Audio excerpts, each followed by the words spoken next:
In the NBA, a team's best player can do a lot of heavy lifting, honestly more than a team's best player can do in most other team sports. But nobody can do everything all by themselves. Every Batman needs a good Robin next to him, taking some of the pressure off of his shoulders, alleviating the workload, being capable of taking a game over and producing at a high level in their own right. And that quote-unquote Robin role, if you will, is exactly what we will be looking at in today's video. Today we'll be going through all 30 NBA teams, and we'll be taking the second best player from each group, also referred to as their number 2 option, and we'll be ranking them from worst to best. Before we start though, it turns out a good amount of you watching right now aren't even subscribed to the channel, so if you enjoy the content, consider hitting the subscribe button, as not only does it help out a ton, but it also very much appreciated. Now with that being said, let's begin. Starting at the bottom and working our way up to the number 1 spot, we have Alex Sarr of the Washington Wizards coming in at number 30. The Wizards are a young, inexperienced, rebuilding squad where nobody has really separated themselves much from the pack yet. Sarr has the most upside of the bunch and flashed highly impressive defensive upside as a rim protector and shot blocker in his rookie season, but at the moment, he's still objectively a negative in terms of impact metrics and scoring efficiency, so he's at the bottom of today's list. Next, at number 29, we have Walker Kessler of the Utah Jazz. Kessler is probably one of the most underrated players in the whole league right now, but on a list like this, he's just up against some pretty stiff competition. He's one of the league's very best shot blockers and rebounders, averaging a double-double with ease. He does the dirty work inside that a modern-day NBA team needs their defensive anchor to be doing, and he converts the scoring opportunities that he gets around the rim at elite efficiency. The drawback is that he doesn't find himself taking many scoring opportunities throughout a game, averaging just 11 points a night, and he's not someone you can just dump the ball down to and watch him go get a bucket. Next, at number 28, we have Jaden Ivey of the Detroit Pistons. Ivey has the potential to shoot further up this list after what we saw from him early last year, but after he missed the last 50 games of the season and all of the playoffs, he's still a big question mark regarding whether he'll be able to pick right back up where he left off or not. He's got blistering speed, an improving perimeter jumper, and he dominated in transition, which is an element that the Pistons definitely need more of, but he hasn't performed at that high level for a full season yet, which is something that the rest of this list has done. Next, at number 27, we have Michael Porter Jr. of the Brooklyn Nets. MPJ is on a basketball court looking to do one thing and one thing only, and that is get as many shots up as he possibly can. Having played his whole career in an offense catered around Nikola Jokic and Jamal Murray, he still benefited greatly from their playmaking prowess, scoring a highly efficient 18 points a night, and now that he's in Brooklyn, he'll have the green light to take even more shots, which should see his scoring average soar higher, but the problem with MPJ is that he just isn't interested in doing much else. He barely ever passes the ball, his defensive effort comes and goes, and even being an efficient shooter, his shot selection can still be very questionable. Next, at number 26, we have Kobe White of the Chicago Bulls. White is coming off of a career year scoring the basketball that seems to be flying under the radar. He just put up over 20 points per game on above-average shooting splits, his confidence on the ball is fully back after a few down years in 2022 and 2023, and his ability to find his rhythm and pull up from deep is a real weapon for this Bulls team. He's a good young player starting to find his footing at a high-end performing level, but he's probably not in the borderline all-star tier of talent like many others that we will be discussing. Next, at number 25, we have Jalen Green of the Phoenix Suns. We just watched Green flounder hard as the number 1 scoring option on a playoff team against the Warriors in the first round, and it's fair to say he no longer is being looked at like a future star in the making, but he can still be an impactful number 2 on an offense for a team with less pressure to win now, like the Suns currently are. Green has the capability to explode for some monstrous scoring nights, but he's also proven time and time again that he's more likely to shoot a team out of a game, and those frustrating inconsistencies are what has held him back from reaching his potential that would have had him further up this list. Next at number 24, we have Deni Avdija of the Portland Trail Blazers. Avdija adjusted slowly to his new team at the beginning of last season, but over the course of the second half of the year, he took command of this Trail Blazers team and started to really put everything together. From the start of the 2025 calendar year to the end of the season, he averaged about 20 points, 8 rebounds, and 4.5 assists per game, dominating on defense and making his presence felt everywhere. And if he can put it together over the course of a whole season, he will definitely find himself higher on this list next year. Next at number 23, we have Brandon Miller of the Charlotte Hornets. Miller deserves some credit for being one of the few guys the Hornets last season trying to establish more of a defensive identity for the team, competing hard out on the perimeter, and making plays there. Plus, he started to blossom more as a shot creator, putting up 21 points per game, but he unfortunately suffered a season-ending injury after just 27 games, and his shooting percentages of just 40% from the field and 35% from 3 are both below league average, so those two factors are the biggest reason why, despite the upside being there, he isn't ranked higher today. Next at number 22, we have Miles Turner of the Milwaukee Bucks. The Bucks are desperately clinging to relevancy right now after 2 failed seasons in a row, and now that Damian Lillard is gone, Turner is stepping in trying to be their new number 2 next to Giannis Antetokounmpo. Turner is a great shot blocker, and he's capable as a floor spacer as a center, which is a useful skill set in today's NBA, but his overall defense has never been as good as his shot blocking alone is, and on offense, he's too hot and cold as a shooter to really justify putting any higher, despite his work helping the Pacers make the finals last year. Next at number 21, we have Kristaps Porzingis of the Atlanta Hawks. The Unicorn has been one of the most unique talents in the NBA for years now as a 7'3" lights-out shooter from deep, capable of opening things up a ton for those around him on offense with his ability to generate mismatches. An undisclosed illness set him back at the end of last season, so that's definitely something to monitor moving forward, but if he can get back to full strength, and the combination of him now playing alongside the playmaking of Trae Young should make for some beautiful two-man basketball. Next at number 20, we have Trey Murphy of the New Orleans Pelicans. Murray's breakout season last year saw him increase his scoring output by almost 7 points per game, going from a little over 14 to 21 per game on average. He's a lengthy two-way wing that has made his name as an impressive defender at first, and now every season his shot creation improves drastically to the point where he may be coming for the team's number 1 role if Zion Williamson doesn't pick things up. Whether his production is hollow or not is still to be determined, with the amount of injuries around him allowing him to step into a bigger role on offense, but overall, he's progressing very nicely as a two-way talent. Next, at number 19, we have Brandon Ingram of the Toronto Raptors. Ingram is going into his 10th season in the NBA, and not too long ago he was looked at as a potential franchise player. After being named an All-Star back in 2020, his play has been very inconsistent, he's dealt with quite a few injuries, and he just hasn't been able to make the leap from stardom to superstardom.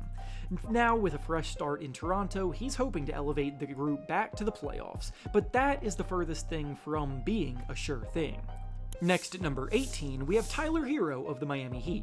Hero got to step into a bigger role this season due to the Jimmy Butler saga going the way that it went down, and he even ended up making the All-Star team this year, putting up a career-high 24 points per game. But after Butler left, the Heat slumped pretty hard down the stretch of the season, and the reality is that Hero just may not be meant for as big of a role as he had. The 4-point game that he had in the team's elimination game in the playoffs will leave a bad taste in people's mouths, and his struggles as a defender don't help either, but overall, he's still a capable scorer from all 3 levels. Next at number 17, we have Zach LaVine of the Sacramento Kings. LaVine fully bounced back last season, having one of his best seasons of his entire career, but nobody really paid attention to it because of the disappointments of the teams that he was playing for. Averaging 23 points per game, while shooting 51% from the field and about 45% from 3, which was the second highest mark from 3 in the entire NBA for the season, is no joke. So after injuries derailed his career 2 seasons ago, he's back looking lethal. The thing that has always held him back, though, was his lackadaisical effort on defense, and that remains the case. Next, at number 16, we have Julius Randle of the Minnesota Timberwolves. Randle came to Minnesota last year carrying a pretty negative reputation because of his failures in the playoffs throughout his career in New York, being arguably the worst playoff performer in the league amongst star-caliber players. After his outstanding showing in the playoffs with the Timberwolves this past season, though, he's rewriting his story a bit in the eyes of many, proving that in the right system, his bruising physical play style can be a useful asset on a playoff team, as he averaged a highly efficient 22 points per game in the playoffs, helping the Wolves reach the conference finals again. Next, at number 15, we have Alperen Sengun of the Houston Rockets. Sengun has continually gotten better and better every year and is now at the heart of the offense of the team that finished as the 2 seed in a loaded Western Conference last year. He's been compared to Nikola Jokic on a smaller scale because he's a highly skilled center with tremendous passing talent, scoring ability in the post, and impactful face-up game to run the offense through, and he too is coming off of his first All-Star nomination last season. Next, at number 14, we have Jamal Murray of the Denver Nuggets. Jamal Murray may not have an All-Star nomination on his resume, but he's a weird example of someone who has proven to be better than his numbers and accolades say. Over the years, he's reached some ridiculously high highs in the playoffs. He's an NBA champion, and he and Nikola Jokic have formed a dominant partnership on the court. He's just not always the most aggressive player on a consistent basis, which keeps him hovering in the middle of this list. Next, at number 13, we have Jaren Jackson Jr. of the Memphis Grizzlies. Jaren is one of the league's elite defensive talents with a Defensive Player of the Year award already on his resume at 25 years old. His mobility and switchability inside and out make him incredibly versatile. He just needs to scale back the amount of fouls that he commits. On offense, he has blossomed into a steady 22-point-per-game scorer with a useful 3-point shot, but he's not as good of a rebounder as you would like, and in the playoffs, his clunky offensive skill set has struggled time and time again, which keeps him out of the top 10. Next, at number 12, we have De'Aaron Fox of the San Antonio Spurs. Fox is gearing up for his first full season playing next to Victor Wembanyama after that partnership got cut very short due to Wemby's blood clot issue ending his season, and together, they can cause a lot of havoc. Fox is arguably the fastest player in the NBA, and his ability to push the pace and run in transition is going to make Wembanyama's life a whole lot easier. He's usually good from anywhere from 23 to 25 points per game, and he's always amongst the league leaders in steals, but he's also still pretty inefficient from 3, which is going to hurt the spacing for this unit at least a little bit. Next, number 11, we have Darius Garland of the Cleveland Cavaliers. When Garland is playing with confidence, this Cleveland group can reach the highest level, as demonstrated by the fact that he returned to All-Star form this year, and the Cavs shot up to being the 1 seed in the Eastern Conference. His craftiness and shiftiness on the ball sets up for effortless playmaking skills with the timing and court vision point guards dream of having. He's a 40% shooter from 3, and he's starting to find a real groove playing next to Donovan Mitchell, but he desperately needs better playoff showings to progress further.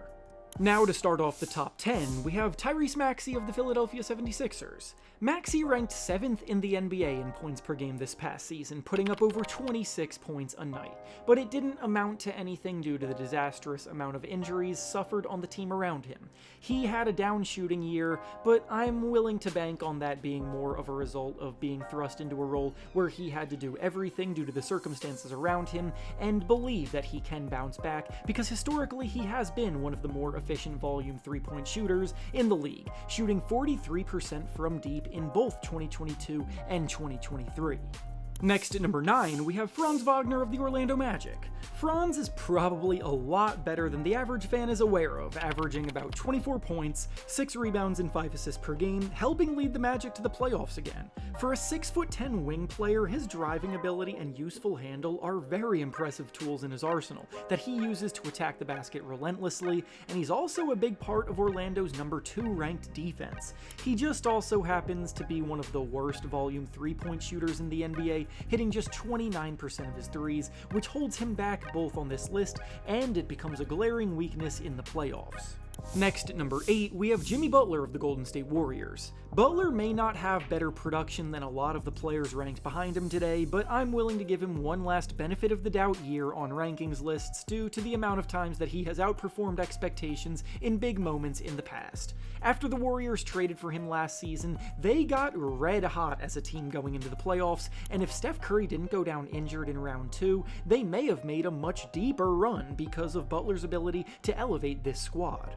Next, at number 7, we have James Harden of the Los Angeles Clippers. Harden entered the year heavily doubted by the masses, but with Kawhi Leonard missing extended time last season and Paul George gone before the year began, he put the offense on his shoulders and kept the team afloat in the playoff race when nobody thought it was possible. Harden still got one of the best passing games in the league. He's still scoring about 23 points a night, and he was back on the All-NBA team and back as an All-Star, proving a lot of people wrong in the process. Next, at number 6, we have Kyrie Irving of the Dallas Mavericks. Irving is of course set to miss most of this season because of the fact that he tore his ACL last year, so there's obviously no guarantee he'll return to form, but if he can, he's one of the best second options in the game and has been for a very long time. 2 years in a row now, he's been on the brink of joining the 50-40-90 club, averaging 25 points per game, dazzling with the best handle the league has ever seen, and creativity oozing out of every bounce of the ball. Next, at number 5, we have Pascal Siakam of the Indiana Pacers. Siakam is already an NBA champion as a member of the Toronto Raptors, but he almost helped lead his Pacers to similar heights, coming up one game short in the finals this year. Siakam has proven that his two-way excellence as a versatile defender, relentless slasher, and crafty paint scorer thrive when the lights get bright, and impacting the game when it matters most to the level that he did this postseason deservingly vaults him up to this spot on the list. Next, at number 4, we have Jaylen Brown of the Boston Celtics. The 2024 NBA Finals MVP checks a lot of boxes from what you look for in the number 2 option on a championship caliber team.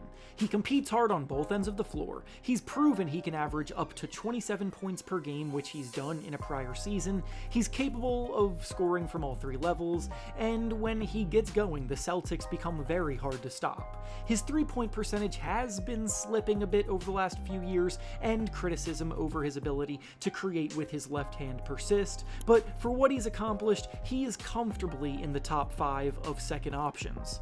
Next, at number 3, we have Karl Anthony Towns of the New York Knicks. Towns' move to New York elevated him back amongst the best bigs in the league as he ranked amongst the league leaders in rebounding, scored 24 points per game, and shot the absolute lights out, hitting 53% of his shots and 42% of his threes. His offensive flexibility opened things up a ton for the Knicks on offense, and his presence was a big reason why they had a top 5 ranked offense last season as a team, and he helped end their 25-year conference finals drought. He just really needs to continue working on becoming a better defender.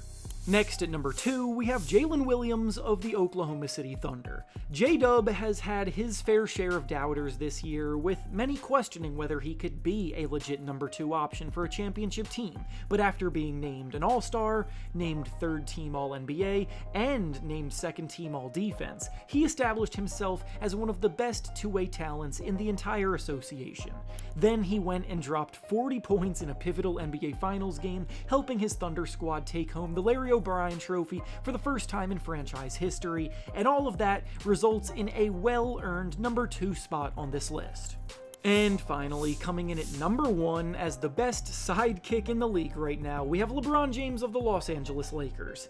It feels really weird saying out loud that LeBron is now a number 2 option, but with Luka Doncic now next to him on the team, that is the cold hard truth for him at 40 years old. He's still out there producing like one of the best players in the game, averaging 24 points, 8 rebounds, and 8 assists a night, shooting 51% from the field, and even in a quote-unquote down season like that, he outperforms 99% of the league, but it's definitely also true that he is slowing down after 22 seasons.